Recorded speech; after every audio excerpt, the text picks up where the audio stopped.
Bueno, gracias por este diálogo. Bueno, a ver, analizar varias cosas. Primero, ¿no? Lo que tiene que ver con la inflación y este número que se conoció del 6,7%, cuando todavía recién se está por empezar a discutir lo que tiene que ver con las tarifas, que se viene postergando, que también generará su impacto, y cuando todavía los coletazos de la guerra se empiezan a sentir, pero no se han manifestado del todo en nuestro país.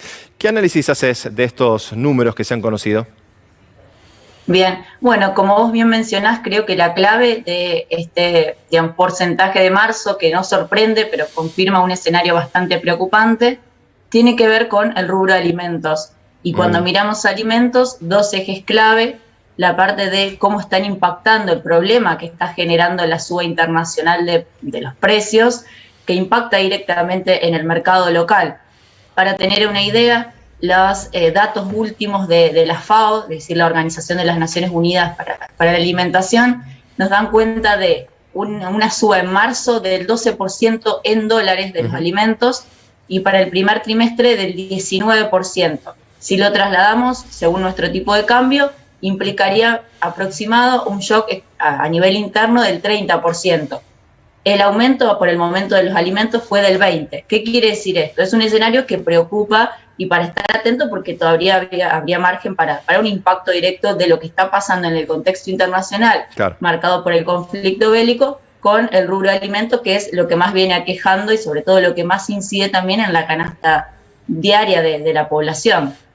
Y a esto le sumamos otro eje clave que tiene que ver con el proceso de remarcación interna, claro, que sabemos que en marzo, bueno, tuvimos 3 días, del 15 al 18 de marzo, con un promedio de 14,5% de aumento en rubros de almacén, limpieza, higiene. Es decir, tenemos dos factores que están incidiendo directamente en la suba de los alimentos, por lo tanto, en el índice general, que, bueno, como vos bien decías, fue del 6,7 en marzo. Ahora, acá está, porque hay dos rubros que fueron muy fuertes, alimentación e indumentaria también, ¿no? Que son números realmente altísimos. Uno dice alimentos, a ver, sí, lo que tiene que ver con la guerra, el precio, la suba de los commodities que genera un incremento general, si eso no se puede generar retenciones para ponerle un anclaje, o por lo menos para bajar un poco el precio interno, es muy compleja la situación, pero esto que está generando la guerra, ¿impactó ya de lleno o todavía falta, ¿no?, para que se materialice, que puede generar mayores aumentos en los próximos días o en los próximos meses? Sí, al ser un conflicto que está en desarrollo, sí, y bueno, con esta un poco previsión que también va siguiendo la FAO de lo que está pasando con los alimentos a nivel internacional, con el combustible también, me parece que no podemos decir que ya sea el tope máximo de impacto a nivel interno, sino que lo más probable es que, bueno, siga incidiendo, y ahí coincido en que la clave está, bueno, en qué herramienta está planificando o es posible pensar desde el gobierno para desacoplar precios en este escenario de bastante incertidumbre, y donde todo hace prever que sí, que el impacto de la guerra y de los precios va a continuar, no va a desaparecer en lo inmediato. Por lo tanto, sí, desestimadas las retenciones, nosotros un poco desde CEPA lo que nos preguntamos es, bueno, a ver, ¿qué otra herramienta se puede pensar? Y sobre todo también una cuestión de tiempo, ¿no? ¿Cuándo se puede empezar a implementar?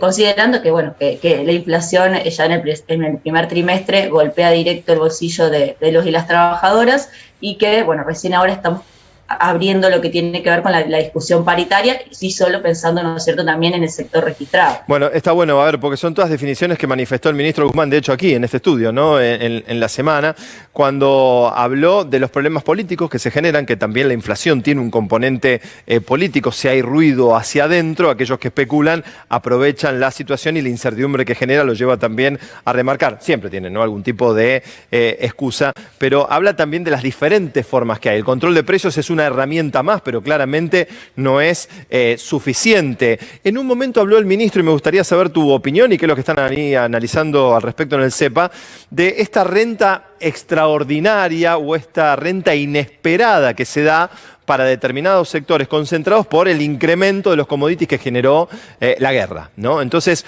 ¿cómo hacerse, cómo el Estado se puede hacer con parte de ese dinero para regular el mercado interno? ¿Qué sería? La creación de un nuevo impuesto, porque no estamos hablando de retenciones. Retenciones dijo no, pero sí poder capturar algo de esa renta inesperada que no tiene que ver con inversión por parte de los sectores.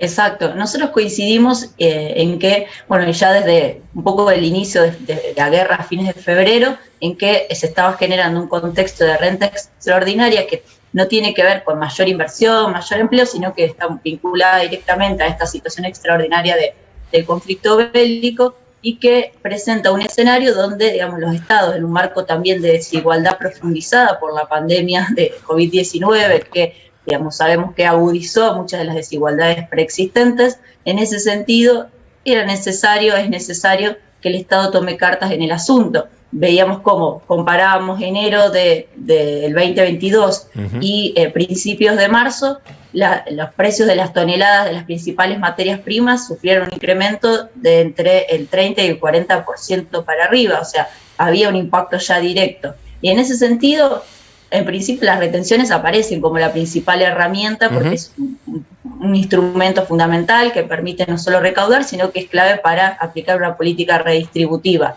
Ahora estamos un poco alerta a ver cuál sería esta propuesta, este proyecto que por el momento desconocemos de parte del gobierno, cómo se podría implementar. Coincidimos es que es una renta, un contexto extraordinario, claro, y que, bueno, sabemos que si bien a fines del 2021, el segundo semestre, mejor dicho, se redujo el número de pobreza, de indigencia, sí, claro, pero bueno, este principio de año sí, dificulta un poco, digamos, claro, los pronósticos no son tan alentadores, tanto por la inflación como, bueno, por el tiempo que lleva a recuperar el poder adquisitivo perdido, tanto en los 4 años de la gestión macrista como en la crisis de la pandemia. Totalmente. Eugenia, muchísimas gracias por este contacto. Te invitamos para que vengas un día estos también a charlar aquí con nosotros porque queda mucho realmente por hablar y falta muchísimo por delante y lamentablemente las proyecciones no son las mejores. Gracias por este tiempo. Muchas gracias a ustedes. Saludos, Pablo.